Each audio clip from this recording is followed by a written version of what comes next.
All I represent in my confidence. I am the greatest. I cannot lose. I'm pretty. And every man believes he's the greatest. Every man would like to be the greatest. Many want to say this, but they fear it. And they see this in myself, and some hate me for it, and some love me so.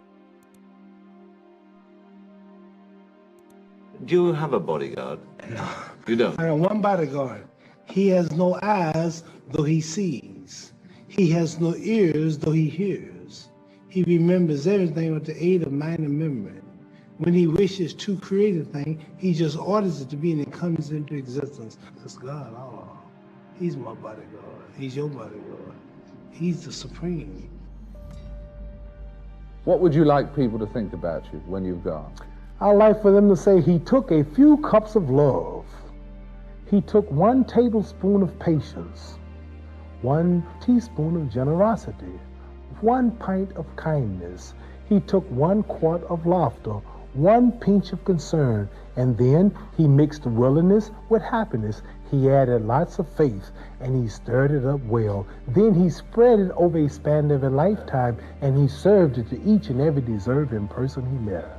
I studied life, I studied people, and I'm educated on this. But when it comes to reading and writing, I'm not. I may be illiterate in that. But when it comes to common sense, when it comes to feelings, when it comes to love, compassion, heart for people, then I'm rich. Yeah. I wrote something once that says, where is man's wealth? His wealth is in his knowledge. For if his wealth was in the bank and not in his knowledge, then he don't possess it because it's in the bank. You understand? My wealth is in my knowledge. I'm a spokesman for my people, and I want to represent my people, and I don't want to be a bad representative. I can't be blind, because the blind lead the blind, they all fall in the ditch.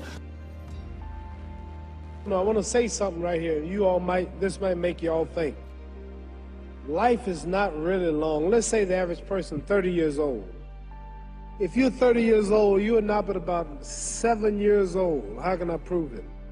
Add up all the 7, 8, 9 hours you slept for 30 years. Out of 30 years, out of all the nights, last night when you went to bed and woke up this morning, you don't remember a thing. You've been unconscious for about 8 years. If you're 30 years old, you slept about 8 years. Okay. How much traveling have you done in 30 years? From the television station to home, to another country, to another city, to school, to church. You've probably traveled 2 years of your life or spent just getting back and forth to where you're going. So there's 8 years of sleeping, 2 years of traveling. That's 30 years out of your life before you accomplish anything. How long do you sit in school? In America, we stay in school from the 1st grade to 12th grade. 6 hours a day for 12 years. Break it down. You sat in a classroom for 3 years without leaving. Okay, 2 years of traveling, 8 years of sleeping, 3 years of school. How many movies have you went to? How many wrestling matches? How much entertainment? How many movie theaters, live plays, baseball games? Probably 2 years of entertainment. So by the time a man, you older people know him, bear witness what I'm saying, by the time you have children, by the time you have made a way for your children, by the time you've paid for your home, you're pushing 60 years old. So life is real short. See, Ali, that's the only thing about Ali. When you were watching Ali get beaten up as an old man, even as a young kid, he's not going to quit. You got to kill him. He won't quit. Even he was getting beat up every round, getting kicked out of my lab at home. And it's a champ. No, come on, let me out. Come on out. They wouldn't stop. He would have to stay up there and take the beating like a man. He wouldn't quit.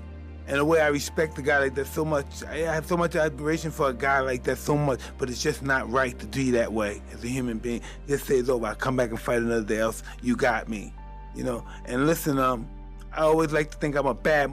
I don't give a. But that's a part of Ali. That's where he overshines me, because I can't understand a man that's willing to just really die for this, you know. And I talk that, but he's the real thing.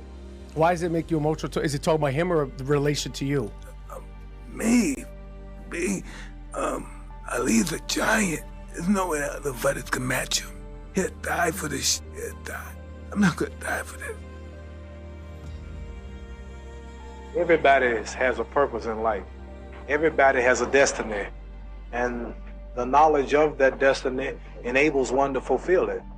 See, so everything was put here for purpose. Ants, buzzards, trees, and it's the knowing of that purpose that enables every man to fulfill it. And And life begins when a person realizes his purpose in life. Very few people know how to go about finding what's the best purpose in their life that they should try to fulfill. And mine was just to be the world heavyweight champion. And then also not only being the champion, but keeping my dignity, my pride, and my manhood, not Uncle Tom, as they say, selling out my people just for the white man's dollar. So this is my purpose, to go down as the first one, just about to go all out and all the way, and being clean with the sport, and not representing nothing like tobacco and whiskey and various commercials, and staying with my people and representing everybody, and at the same time not disowning my own, marrying my own kind, and socializing with my own kind.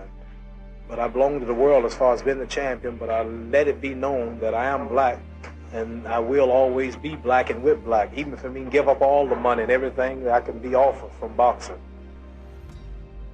My head got big, and I started thinking it was my training camp and my boxing ability that kept me where I was at, and God punished me, and he gave me a good whooping. He broke my jaw in the second fight, and he got me whooped and knocked down in the Frazier fight, and I realized I wasn't that great after all. So I had to get not only together physically, but spiritually. For this fight, I've prayed every day for 5 days, 5 times a day for the past 4 months. And everything is perfect. And if Allah's with me, it ain't no way no man can win. No way. Because I'm representing God. I'm representing the freedom of black people in America. I want to be the one black man who stands up and look at white people and tell the truth, who don't sell them out, who don't Uncle Dom, who don't promote cigarettes, don't promote whiskey, take his fame to uplift his little brother in the ghetto.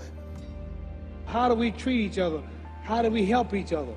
So, I'm going to dedicate my life to using my name and popularity, helping charities, helping people, uniting people, bringing people bumming each other because of religious beliefs.